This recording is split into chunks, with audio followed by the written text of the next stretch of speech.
მოგესალმებით. დღევანდელი ჩვენი გაკვეთილის თემა არის ჯვაროსნული ეპოქა, რომელიც მიმდინარეობდა ძირითადად იერუსალიმის გასათავისუფლებლად, რომელიც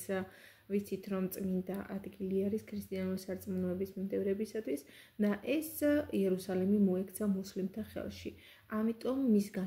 გასათავისუფლებლად მე-11 საუკუნიდან იწყება ჯვაროსნული ლაშქრობები, სულ 8 ჯვაროსნული ლაშქრობა მოეწყო და დასრულდა მე-13 საუკუნეში. პირველი ჯვაროსნული ლაშქრობა ჯერ დავასახელებ ჯვაროსნული ლაშქრობის თარიღებს და შემდეგ უკვე ეტაპებს და მათ მმართველებს. 1096-99 წლებში მიმდინარეობდა პირველი ჯვაროსნული ლაშქრობა. აქვე მინდა რომ გავამახვილო ყურადღება, რომ 8 ჯვაროსნული ლაშქრობიდან მხოლოდ პირველი და მე-6 ჯვაროსნული ლაშქრობა დასრულდა შედეგით, ანუ იერუსალიმი გაანთავისუფლეს მუსლიმთა ხელიდან, მაგრამ ისევ მალევე, რა თქმა უნდა, იბრუნებენ მუსლიმები ძალაუფლებას და ამიტომ ეწყობა შემდეგი ჯვაროსნული ლაშქრობებიც. საბოლოოდ კი ჯვაროსნული ლაშქრობა უშედეგოდ სრულდება, ანუ ეს წმინდა ადგილი მუსლიმთა ხელში რჩება. პირველი ჯვაროსნული ლაშქრობის მონაწილე და ასე ვთქვათ წინამძღოლი არის ურბან მეორე, რომის პაპი, რომელიც ქალაქ კრელმონში, ანუ საფრანგეთში შეკრიბავს ხალხს და მოუწოდებს, რომ ჯვაროსნულ ლაშქრობაში მიიღონ მონაწილეობა. პირველ ჯვაროსნულ ლაშქრობაში და საერთოდ ზოგადად ჯვაროსნულ ლაშქრობაში მონაწილეთა სხვადასხვა მიზნების, ასე ვთქვათ, გათვალისწინებით იკრიბებიან და მიემართებიან ჯვაროსნები, თუმცა კონკრეტული მიზანი ის იყო, რომ იერუსალიმი გაინთავისუფლებინათ. ჯვაროსნულ ლაშქრობაში მონაწილეები იყვნენ მაგალითად რაინდული სულისკვეთების პიროვნებები, ასევე იყო ქონებისა და სიმდიდრის მოყვარულები, ასევე იყო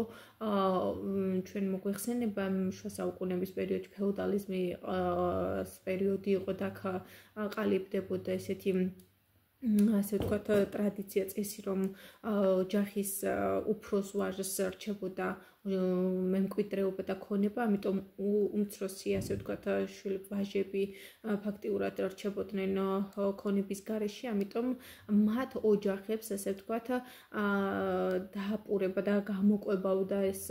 ურბან მეორე, ანუ ეკლესია და აი ამ პირობითაც მიდიოდნენ. ანუ ყველას ჰქონდა სხვადასხვა მიზანი, მაგრამ კონკრეტული მიზანი ერთი იყო,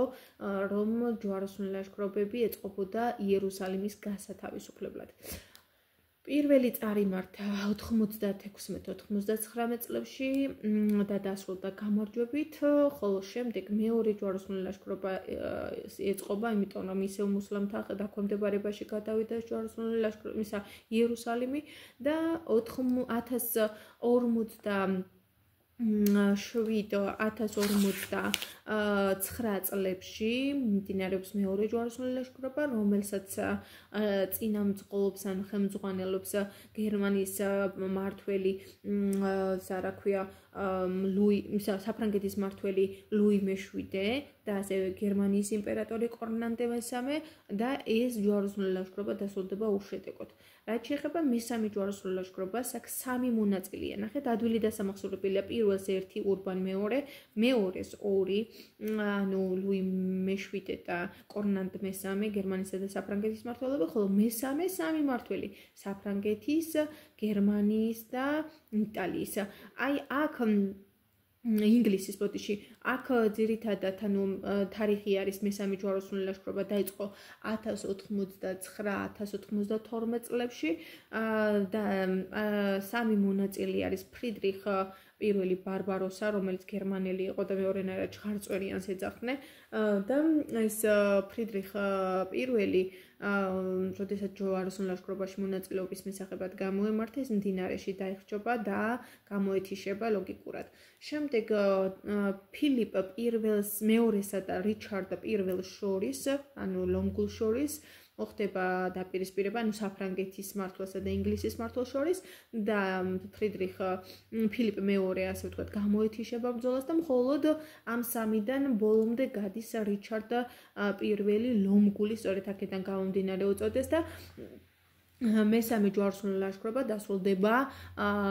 არც მოგებით, არც წაგებით, ანუ კერძოდ დიპლომატიური მოლაპარაკებებს აწარმოებს რიჩარდ პირველი და პილიგრიმებს შეეძლოთ იერუსალიმში ჩასვლა და მოლოცვა. შემდეგ რაც შეეხება მომდევნო ჯვაროსნულ ლაშქრობა, ეს არის ყველაზე მნიშვნელოვანი და საყურადღებო აქ რა ხდება. ანუ 1204 წელს მიმდინარეობს მეოთხე ჯვაროსნული ლაშქრობა, რომელშიც ჯვაროსნული ლაშქრობის მთავარი მიზანი, როგორც თქვი, თავიდან არის იერუსალიმის განთავისუფლება, ესენი ჯვაროსნები არიან ქრისტიანები, ქრისტიანებს უნდათ ქრისტიანული წმინდა ადგილის განთავისუფლება, მაგრამ მათმა გადაუხვიეს, ასე ვთქვათ, თავიანთ შეხედულებას და ქრისტიანები ან ჯვაროსნები იღებენ ქრისტიანული სახელმწიფოს დედაქალაქს კონსტანტინოპოლს. ამ პერიოდში ბიზანტია ძალიან დასუსტებული era და აქედან გამომდინარე, ანუ კონსტანტინოპოლი 1204 წლებში ამ ჯვაროსნული ლაშქრობის შედეგი არის, რომ კონსტანტინოპოლს დაიპყრობენ და მის ნაცვლად ჯვაროსნები დაარსებენ ლათინთა იმპერიას, რომელმაც იარსება 1261 წლამდე. ეხლა რაც შეეხება მეხუთე ჯვაროსნულ ლაშქრობას, ისევ ესეც უშედეგოდ დასრულდა, თავიდანვე აღნიშნავ, მეხუთე ჯვაროსნული ლაშქრობა მიმდინარეობს 1217-1221 წლებში, რომლის მთავარი სამიზნე ეგვიპტე იყო, თუმცა ასე ვთქვათ, იცით, ეს უშედეგოდ დასრულდება. მეექვსე ჯვაროსნული ლაშქრობა პირველივე დასაწყისში აღნიშნე, რომ პირველი და მეექვსე, რომელიც გამარჯვებით დასრულდება თქო და იერუსალიმს გაანთავისუფლებენ ჯვაროსნები. ამ ჯვაროსნული ლაშქრობის თარიღი არის 1228-29, ერთი წელი მიმდინარეობდა, ანუ და ჯვაროსნული ლაშქრობის მონაწილე წინამძღოლი იყო გერმანიის საღვთო რომის იმპერიის იმპერატორი ფრიდრიხ მეორე ჰოჰენშტაუფენი და იერუსალიმი განთავისუფლდება, თუმცა დროებით 1244 წლამდე და ის ისევ მუსლიმთა ხელში გადადის. შემდეგ 1254 წლებში მოიწყობა მეშვიდე ჯვაროსნული ლაშქრობა, 1270 წელს მერვე ჯვაროსნული ლაშქრობა და ესე კი მეშვიდესა და მერვე ჯვაროსნული ლაშქრობის მოწინავე პიროვნება იყო საფრანგეთის მეფე ლუი მე-9. მეშვიდე ჯვაროსნულ ლაშქრობაში ის ტყვედ ჩავარდება, ხოლო შემდეგ მერვე ჯვაროსნული ლაშქრობის დროს ის მძიმე დაავადებით, ანუ შავი ჭირი შეყრება და გარდაიცვლება. მის შემდეგ იყო მცდელობა 1291 წელს მე-9 ჯვაროსნული ლაშქრობის მოწყობის, თუმცა უშედეგოდ დასრულდა. ჯვაროსნული ლაშქრობის, ასე ვთქვათ, დადებითი და უარყოფითი, ასე ვთქვათ, შედეგი იყო ის, რომ ანუ დადებითი იყო, რომ პირველი და მეექვსე დასრულდა გამარჯვებით. უარყოფითი იყო, რომ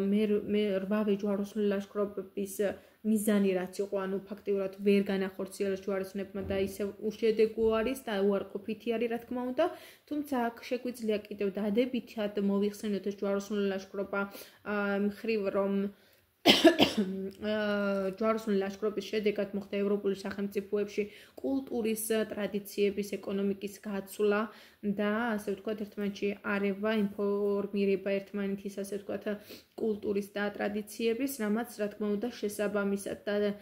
საფუძვლით ჩაუყარა უფრო მეტ განვითარებას ევროპული სახელმწიფოების. რაც შეეხება უარყოფითს, კიდევ ის შეგვიძლია უარყოფითში მოვიხსენიოთ, რომ ესე იგი უშედეგოდ დასრულდა, მაგრამ ასევე მსხვერპლი იყო ძალიან დიდი რაოდენობით და აი ესეც უარყოფითში შეგვიძლია მოვიხსენიოთ. აქ კიდევ მინდა ვისაუბრო სარაინდო ორდენებზე, რომელიც ჯვაროსნულ ლაშქრობაში, ასე ვთქვათ, დადებით როლად შეგვიძლია ჩავუთვალოთ, ასე ვთქვათ, ჯვაროსნული ლაშქრობების შემდეგი ეტაპებია, როდესაც უკვე იწყება ორდენის მინიჭება. აქ არის, ასე ვთქვათ,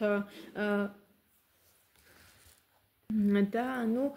სარაინდო წოდების პერიოდში, ანუ აქ ძირითადად ჯვაროსნული ლაშქრობების პერიოდში ევროპის სხვადასხვა, ასე ვთქვათ, ფეოდალური სახელმწიფოები, ასე ვთქვათ, დაარსდა. ჯვაროსნული სახელმწიფოების, ასე ვთქვათ, დაცვა და ასე ვთქვათ, მტკვრ გარემოცვისაგან ევალებოდათ აი ამ ორდენოსნებს, ანუ სარაინდო ტიტულებს აძლევდნენ. ასეთი მაგალითად იყო წევრის, ასე ვთქვათ, ორდენოსნები, რომლებიც რომელიც ქრისტეს მხედრობას უწოდებდნენ საკუთარ თავს და მათ ასე ვთქვათ ხელმძღვანელობდა ძირითადად ბერები. ასევე იყო მაგალითად ჰოსპიტალიერების ანუ იონიტების ასე ვთქვათ ორდენოსნები შემდეგ რომლებიც ატარებდნენ შავ მოსასხამს და თეთრ იმას რა ქვია შავ მოსასხამს და მანტიასთან თეთრი ჯვარი ჰქონდა ასევე იყვნენ ისინი ძირითადად განთავსებული იყვნენ კვიპროსზე ასევე იყო საფრანგეთში ორდენოსნები რომლებიც ლუი მეორემ ასე ვთქვათ ტაძრის ასე ვთქვათ მხედრები უწოდა, ანუ ეს იყო ტამპლიერთა ორდენოსნები, რომლებიც ასე ვთქვათ არ მათ ჰქონდათ ძალიან დიდი ქონება დაგროვილი და მეფეს ეს არ მოწონდა და ამიტომ ეს ორდენოსნები ასე ვთქვათ საერთოდ ეს ტამპლიერთა ორდენობა გააუქმა ფილიპე მეოთხემ ბოდიშით და ამის შემდეგ უკვე მინდა ვისაუბრო ასევე კიდევ საქართველოსა და ჯვაროსნების კავშირზე, როდესაც საქართველოში მაგალითად პირველი ჯვაროსნული ლაშქრობის პარალელურად აქ იყო დავით აღმაშენებელი, რომელიც დავით აღმაშენებლის დროს პირველი ჯვაროსნული ლაშქრობა მიმდინარეობს და თურქ-სელჩუკების ხელში არის ჯვაროსნული წმინდა იერუსალიმი და ჩვენც თურქ-სელჩუკების დაქვემდებარებისაგან გამოვდივართ, იმიტომ რომ დავით აღმაშენებელი იყო სწორედ ის პიროვნება, რომელმაც დიდგორის ბრძოლით განდევნა საქართველოდან თურქ-სელჩუკები 1121 წლის დიდგორის ბრძოლით, ხოლო შემდეგ ანუ იგივე პრინციპით მან მოინდომა და მოითხოვა, რომ ასე ვთქვათ ჯვაროსნულ ლაშქრობაშიც მიიღო მონაწილეობა. აი ამ დიდგორის ბრძოლაში ჯვაროსნები ეხმარებიან 100 ფრანგი ჯვაროსანი იყო, რომელიც მონაწილეობას იღებდა, ხოლო პირველ ჯვაროსნულ ლაშქრობაში საპასუხოდ დავით აღმაშენებლისგანაც მიემართება 100 ქართველი, ასე ვთქვათ, ჯვაროსანი და ასევე კიდევ მეოთხე ჯვაროსნულ ლაშქრობაში იყო მცდელობა და პარალელში შეგვიძლია გავავლოთ, რომ ბიზანტია ამ დროს დასუსტებული იყო და ლათინთა იმპერია დაარსეს ჯვაროსნებმა, ხოლო თამარმა 1204 წელს დაარსა ტრაპიზონის იმპერია და სათავეში ჩაუყენა ალექსი კომნენოსი, ხოლო რაც შეეხება მეხუთე და მეექვსე ჯვაროსნულ ლაშქრობას აქ მონაწილეობის სურვილი ჰქონდა,